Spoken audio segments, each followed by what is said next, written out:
Hey guys, it's Ricardo from Fireside Weekenders, and today we're going to be installing this new power tongue jack by Lippert, so make sure to stick around.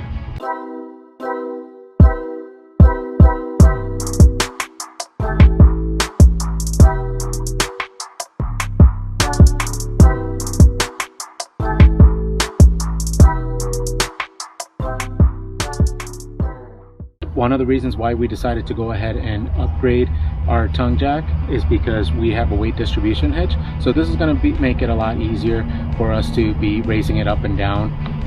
And if you can make things easier while you're camping, why not, right?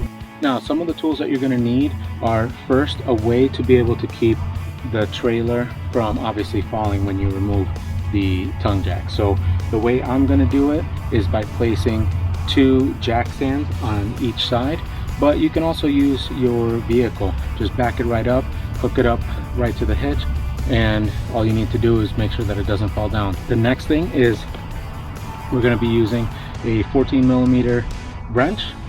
That's for our trailer. Yours may be the same or somewhere nearby.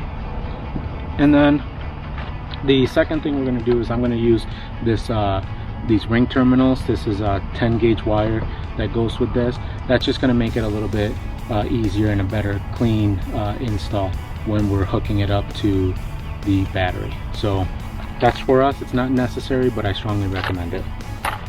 I'm also going to be using a little bit of Loctite. I don't think it's necessarily required, but again, personal opinion, I'll be using that. And other than that, you shouldn't need anything else. Like I said, it should be a pretty simple install. Hopefully it's quick. So the first thing that we're going to do is secure the tongue of the trailer to make sure that it doesn't fall down while we're removing this. We're going to use our jack stands that we have here to get that accomplished. Rookie mistake number 1, I forgot to bring up the jack stands. The front of the trailer isn't going to go down if those are still down. Make sure you bring those up first.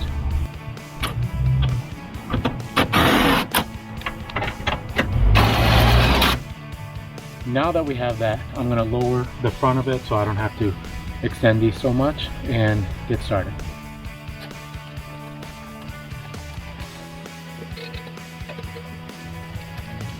So the next step is to get rid of these bolts right here and get it unhooked.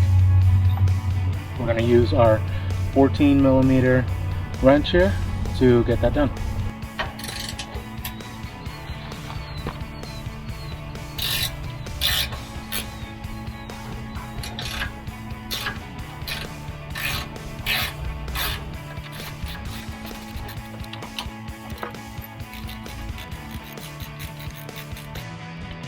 Now that we have those screws undone, you see that it's moving freely. So the next step is to remove the pad at the bottom. All you got to do to get that off is remove the pin. And now we can just lift this straight out and get the other one put in. So this jack comes with a manual crank. So in case the power stops working, you can put this directly on the top and then just manually crank it.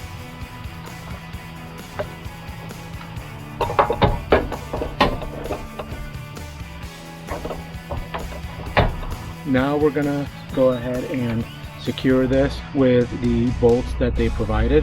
These ones seem a little bit smaller than the ones that came with the trailer. The trailer ones were 14. These look like they're a 13 head. So got a different wrench here. Looks like a good fit to me. We're going to put a little bit of Loctite in it just to make sure we're nice and secure. Nothing can vibrate loose. Don't have to do it, but it's just something I recommend.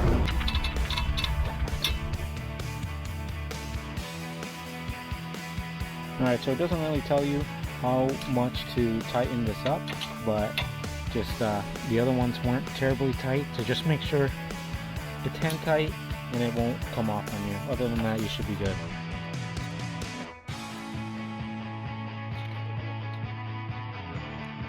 Alright, the next step that we're going to take is we're going to put the pad that it comes with it. So we're going to move this one out of the way, and we're going to put this circular one. I'm going to see if we can find one of those snap pads that will fit on this. I'm pretty sure that they sell them, but I got to double check.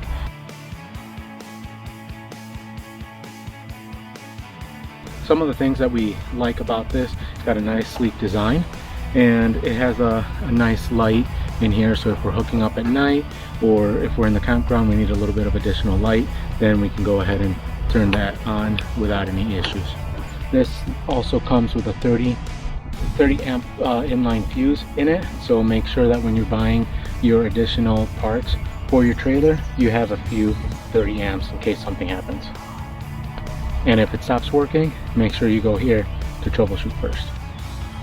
Now the end of this cable, as you can see, it's just threaded wire. That's why I decided to get the little ring terminals. I got the 12-10 gauge because this wire is 10 gauge. So we'll go ahead and put one of these on right now. Test it, make sure it's not gonna come off. That's actually pretty good right there.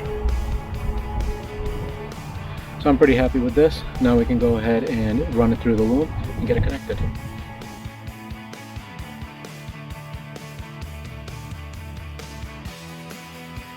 Alright, so a little bit of change of plans.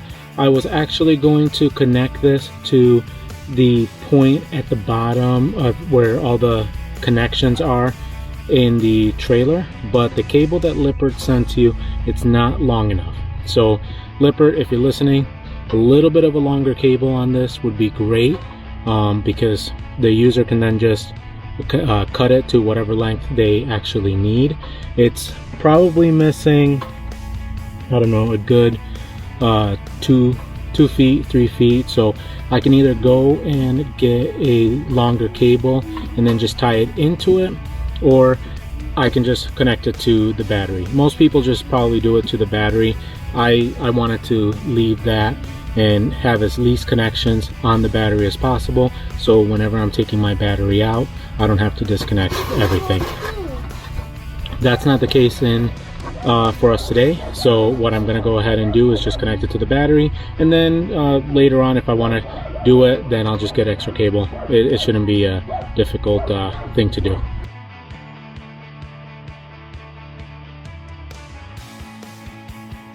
Alright, so we ran into another snag. The connectors that I have do not fit, so could do a couple of different things. I'm going to try to cut this open, make it into a U shape, and try to fit it in there anyways.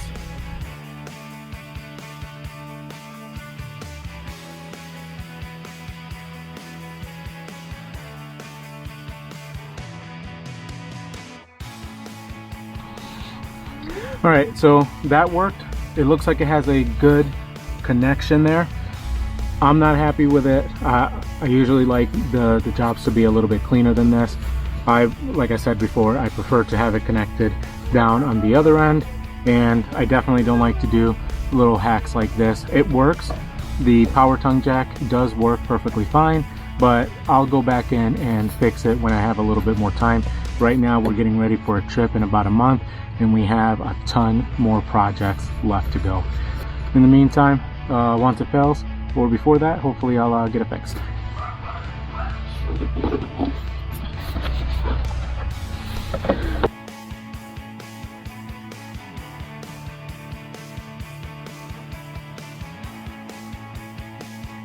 Alright, now that we have everything connected, we can go ahead and test it to make sure that everything works before we button everything up. Light works. And if you can see down at the bottom, it is retracting. So while I button this up, make sure you go ahead and hit the like button. If you like our content, subscribe to the channel, hit the notification bell so you can get notified when we release a new video. And as always, thank you for watching. We'll see you on the next install. If you like this video, please make sure to share it with your friends, family, or Facebook groups. We would really appreciate it, as that helps out the channel.